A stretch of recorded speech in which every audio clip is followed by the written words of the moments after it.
Hey everyone, I am super excited to announce my next live dance workshop. So on Sunday, August 9th from 10 a.m. to 1 p.m., I'm hosting 3 hours of live dance content.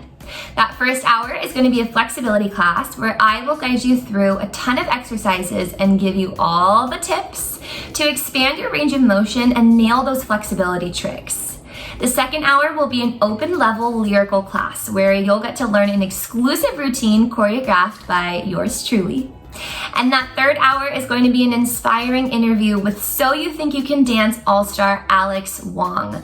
I cannot wait. This is open to all levels, all ages, all backgrounds. Anyone who loves dance and just wants to learn and grow in their technique and mindset. Go to the link in my bio to get your ticket. Hello, darlings. Today we're going to be working on how to do multiple pirouettes. So just a disclaimer, turning is not my forte, but I can teach it. And I actually think it's kind of cool for you guys to see the true journey of learning how to do multiple turns instead of someone who knows how to do like 15 pirouettes and is like, here, go do it. You're gonna see the nitty gritty. The real stuff. And then the real pretty, okay? Grab some space, grab a little sock if you need one, or some shoes, or if you turn barefoot, do your thing. Let's do this. So there are 3 things that I want you to think about when you're working on your pirouettes. This can apply to your singles all the way up to like 18 pirouettes. Whoever you are, this list applies to you. You want to focus on your prep and posture. That's one thing on the list. Locking in that posture in your prep is going to help you with your turn. The second thing is your momentum. Where are you getting the power to propel that turn around? And number 3 is to make sure that you have control over your body and your mind. More on that later. All right, so the first part of our list was our prep and our posture. Our posture in our prep, double P's, is really important. It's important that you lock in the posture. And what I mean by lock in is that when you go from your pirouette prep and you press up to your actual turn, that you're not moving things in your body, your shoulders, your chin, your rib cage, your hips, your bottom knee, the supporting leg. You need to lock in your posture in the prep and maintain it throughout your turn. So when you are in this prep, today I'm going to be doing parallel pirouettes. I'm not doing ballet pirouettes or turned out, so just keep that in mind. You want that back heel up. You want to be deep into a plie that's centered. Make sure you're not forward of your body and make sure you're not back. In terms of your arms, you want to keep that side arm in front of that side seam. Try not to lean back, it'll open everything up. Speaking of opening everything up, you want to close your rib cage here, press your shoulders down, bring your head back so that you're not leaning forward like a little turtle. And then in terms of your hips, you want to have a neutral pelvis. So don't stick your booty out and don't tuck it too far under. So we're here. So many things to think about in just a prep. Now, when you plie and you press up to your passe, nothing should move from that prep beside bringing the foot up to passe and besides straightening that supporting leg. So, an example of what not to do is I'm here and then I press up, right? Super dramatic, but lifting your shoulders up. Another example of what not to do, here. I'm hiking that hip up, right? You wanna bring it straight from your prep, get everything going, go through your checklist, maintain that position in your turn. Hi, if you want more advanced stuff, go to patreon.com/MissAutie and sign up for the advanced pivot package. This is like ASMR, but dance style. Touch the mic. Oh, there it is. I was going straight for the lens, just like. All right, dancers, moving on to our second part, it's our momentum. So where are you getting the power for that turn? There's 3 things again. It's your plie, and it's your arm, and it's your passe leg coming up. And maybe your spotting, so that's actually 4 things. So for your plie, you want a deep plie. You don't want to come from a shallow spot. There's no way for you to propel up. So get a deep plie, that way you have somewhere to go in your turn. Your arms, it's that side arm, dancers. You want to make sure that it's whipping in like that. There's control and there's power there. You don't want to wind up. This is incorrect. You're going to want to do that, but don't do it, okay? fight it. Keep that arm to the side, and then when you come up, whip it in. When you whip it in, keep the shoulder dropped. All right, that third thing is lifting up that passe leg. The sleepier your passe, the lower your passe, the more it kind of drags your body down. But when you're able to lift your passe up, it activates the rest of your muscles to kind of zip up and pull everything higher, and then you're turning on this beautiful little axis. So we're gonna zip up, up, up. So I got that triple around, but that last little bit I had to lift, lift, lift, and I was able to complete it. And then our fourth one, what was it? Spotting. I have a tough time with spotting still, for the love of God, after all these years.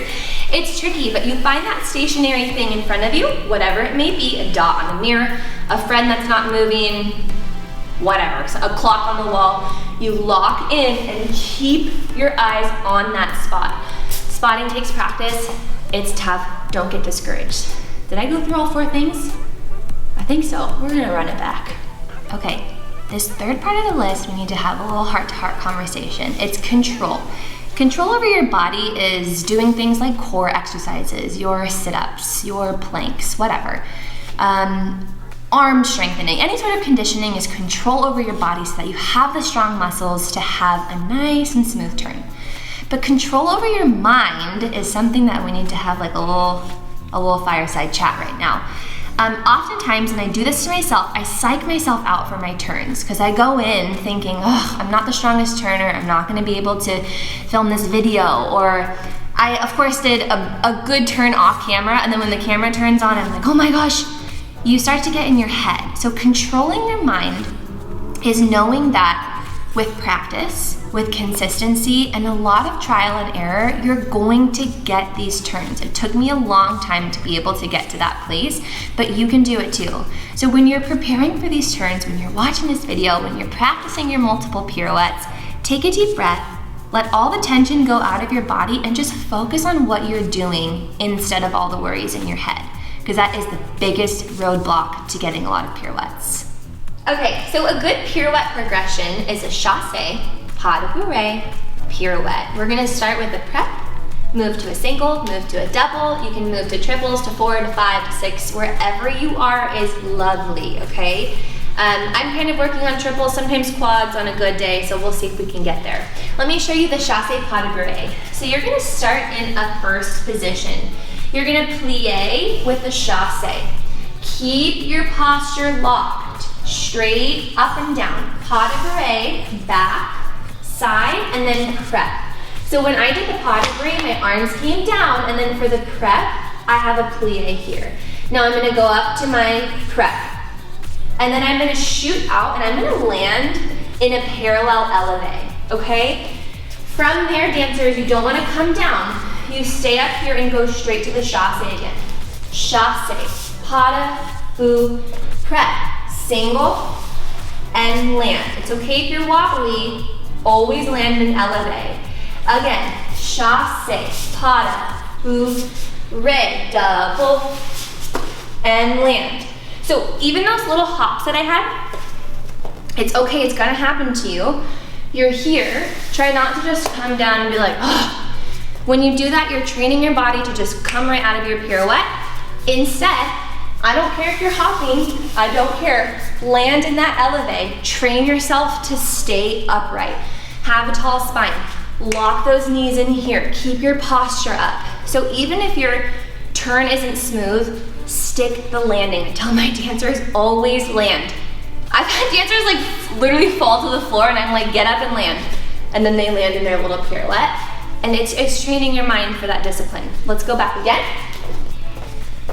I'll try the double, I'll try the triple, we'll see. Ready? 5, 6, 7, and chasse, pas de bourrée, prep, 1, 2, land. Good, and chasse, pas de bourrée, prep,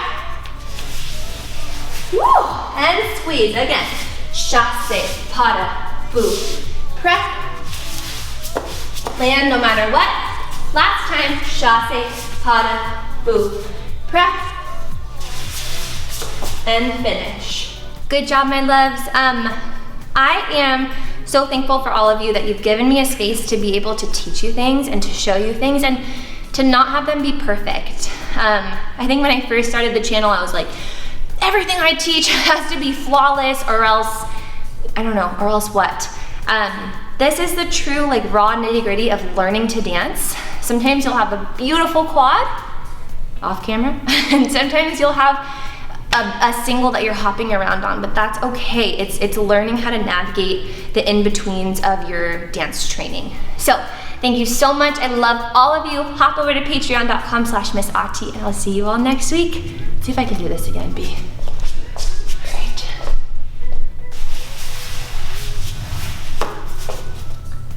Yay!